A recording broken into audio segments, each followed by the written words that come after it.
तो ये वीडियो होगा कि बॉलीवुड और साउथ की उन मूवीज के ऊपर जिनसे मुझे काफी एक्सपेक्टेशन थी लेकिन डिसअपॉइंट किया। और सबसे पहले ये चालू करते हैं पुष्पा 2 से। अब पुष्पा 2 से मुझे बहुत एक्सपेक्टेशन थी। पहला पार्ट इसका 2021 में आया था, 3 साल मैंने वेट किया, लेकिन पुष्पा 2 ने मुझे बहुत डिसअपॉइंट किया। और तुम लोग मुझे कहो साउथ हेटर, मैं उसके ऊपर एक अलग वीडियो बना दूंगा, क्योंकि मैं सुकुमार के राइटिंग का बहुत बड़ा फैन रहा हूँ, जो इसके डायरेक्टर है, जिसमें मैं बताऊंगा कि ओरिजिनल फिल्म क्या थी, एक पार्ट में बनने वाली थी, लेकिन कैसे ये मूवी फिर ट्रायोलॉजी में बनती गई और इसकी वजह से राइटिंग स्ट्रेच हुई। और इनफैक्ट पुष्पा 2 भी जो है काफी मूवी सुकुमार ने डायरेक्ट ही नहीं की और एक कंफर्म भी हो चुका है। खैर, पुष्पा 2 का फर्स्ट हाफ मुझे अच्छा लगा था, क्योंकि पहले पार्ट में जो प्रॉमिस किया था बॉबर सिंह शेखावत वर्सेस पुष्पा का फेस ऑफ देखने को मिलेगा पुष्पा 2 में, वो फर्स्ट हाफ में देखने को मिल रहा था। लेकिन सेकंड हाफ में स्टोरी भटक जाती है। ये कह लो ट्रायोलॉजी मानने के लिए इन्हें सेकंड पार्ट को इन्होंने खींच लिया अननेसेसरी सीन्स में, और बॉबर सिंह शेखावत जिससे पहले पार्ट में इतना बढ़िया दिखाया था उसे जोकर बना दिया। इसकी वजह से पुष्पा 2 ने मुझे बहुत डिसअपॉइंट किया था।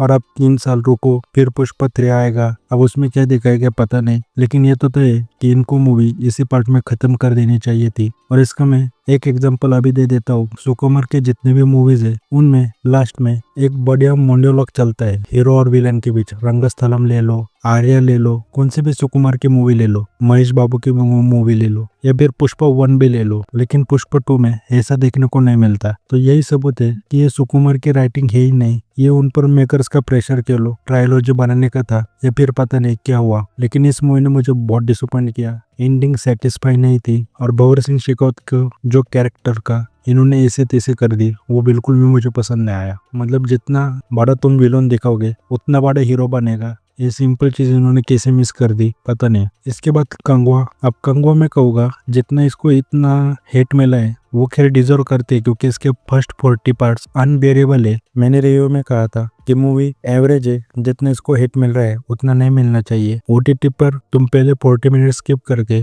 जो इसका ट्राइब का स्टोरी है वो तुम एंजॉय कर सकते हो। लेकिन फिर भी इस मूवी से जो एक्सपेक्टेशन थी टीजर ट्रेलर से, वो ये मूवी फुलफिल नहीं कर पाई। बॉबी देओल का जो इतना कैरेक्टर था पुष्पा जैसे, उसको बॉबी देओल के कैरेक्टर को भी इन्होंने 10-15 मिनट में दिखाकर खत्म कर दिया। और मैं वही कहूँगा कि अननेसेसरी सीक्वल्स बनाना ये अब सिनेमा का एक्सपीरियंस खराब कर रहा है। जो पुष्पा के साथ भी हुआ वही कंगो के साथ हुआ। अननेसेसरी सीक्वल बनाने के चक्कर में इन्होंने भी मूवी का फर्स्ट हाफ इतना खींच दिया। मतलब वो 40 मिनट्स लिटरली मैंने कैसे झेले थिएटर में मुझे पता है। वो जब ट्राइब का आर्क आया तब मैंने कैसे मूवी को एंजॉय कर लिया ये कह लो। और वही है देवरा के साथ फिर से अननेसेसरी सीक्वल बनाने की कोशिश, बाहुबली बनाने की कोशिश। इसके ऊपर मैं अलग वीडियो ही लाऊंगा कि सीक्वल बनाने की जरूरत है सच में। कोरतोला शिवा, सुकुमार, इन जैसे बड़े बड़े डायरेक्टर्स अच्छी फिल्में नहीं बना पा रहे अननेसेसरी सीक्वल की वजह से। तो देवरा का भी सीक्वल आने वाला है, इसकी वजह से कह लो। आरआरआर के बाद जूनियर एनटीआर की मूवी आती है और उसकी कहानी जो हम केबल पर 10-15 साल पहले साउथ की मूवीज देखते थे वो देखने को मिलते हैं। यानी रूटीन स्टोरी, वही कहानी,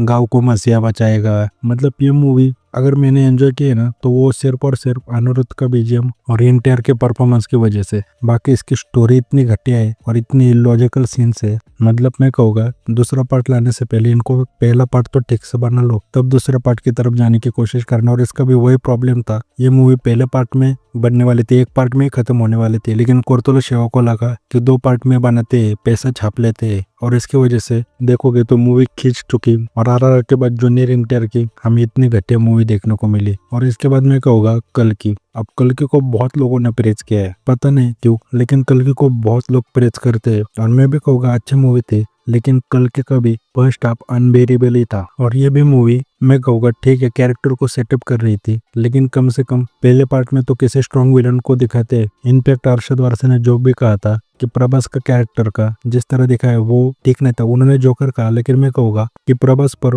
वो जो कॉमेडी कैरेक्टर था वो सूट नहीं हो रहा था। जिस तरह वो प्रभास को गोपी कॉमेडी दिखाने की कोशिश कर रहे थे वो बिल्कुल भी सूट नहीं हो रहा था। और इस मूवी में इजीली 20-25 मिनट्स कट कर देते तो मूवी का एक्सपीरियंस और बढ़िया हो जाता। मैं कहूँगा इनको प्रभास को सीरियस कैरेक्टर आर्क के साथ ही दिखाना चाहिए था। अब ये हो गई साउथ की मूवी। बॉलीवुड की बात करूँ तो सबसे पहले बात करूंगा मैं अटल हूँ मूवी की। और इसके बारे में क्या ही बात करूँ, इतने बड़े व्यक्ति के ऊपर तुम मूवी बना रहे हो और पंकज त्रिपाठी ने जो घटिया एक्टिंग की है अटल बिहारी वाजपेयी जी की, वो मूवी पूरी तरह पैरोडी लग रही थी। मतलब मैं कहूँगा अटल बिहारी वाजपेयी जी एक अच्छे मूवी डिजर्व करते हैं, अच्छे कास्टिंग के साथ, एक अच्छे एक्टर के साथ जो उनके व्यक्तिमत्व को जस्टिस दिला सके। और उसके बाद तेरी बातों में ऐसा उलझा दिया, मतलब शाहिद कपूर का तो मुझे समझ नहीं आता कि क्यों ऐसे स्क्रिप्ट चूज करते हो। ठीक है मूवी एवरेज थी, लेकिन ये मुझे शाहिद कपूर का समझ नहीं आता कि वो हमेशा ऐसी मूवी चूज करते हैं या फिर उनके पास कोई ऑप्शन नहीं है, समझ नहीं आता। मूवी की ओटीटी के हिसाब से ठीक थी, लेकिन जो इसका स्क्रीन प्ले था वो बहुत रूटीन था, जो इसकी स्टोरी थी वो भी कहूँगा मैं बहुत रूटीन थी। और इसके बाद फिर आई हसीन दिलरुबा तापसी पन्नू की मूवी। अब इसका फर्स्ट पार्ट बहुत बढ़िया था, पूरा एकदम थ्रिलर, और जो लास्ट के एंडिंग का डायलॉग है वो आज भी मुझे याद है। लेकिन सीक्वल इसका इतना घटिया अननेसेसरी सीक्वल मैं कहूँगा। पहले पार्ट की एंडिंग मुझे परफेक्ट लगी थी, जो मैं कहता हूँ ना कितना भी इलॉजिकल हो, अगर डायरेक्टर कन्विक्शन के साथ दिखाए, अगर वो ऑडियंस को रियल लगता है तो डायरेक्टर सक्सेसफुल है। वो पहले पार्ट में हुआ था, और पहले पार्ट की कहानी मुझे याद है, मूवी भी याद है, लेकिन सेकंड पार्ट मुझे स्टोरी भी अब याद नहीं आ रही है। एक के बाद एक बचकाने ट्विस्ट, मतलब बहुत डिसअपॉइंट कहूँगा मैं। फिर आई हसीन दिलरुबा, और उसके बाद मनोज बाजपेयी के भैया जी। अब इसके बारे में यही कह सकता हूँ कि जॉन विक थी सीक्रेट चिप कॉपी। मतलब कुछ कुछ सीन्स तो इतने क्रिंज थे कि हंसी आ रही थी, समझ नहीं आ रहा था कि एक्शन सीन्स है या फिर कॉमेडी सीन्स। और इससे भी मुझे बहुत एक्सपेक्टेशन थी, क्योंकि जो इसके मेकर्स थे वो थे एक ही बंदा कापी जो मूवी थी, उसी के साथ मनोज बाजपेयी जी ये प्रोजेक्ट बना रहे थे। तो मुझे थोड़ी एक्सपेक्टेशन थी कि कुछ अलग देखने को मिलेगा।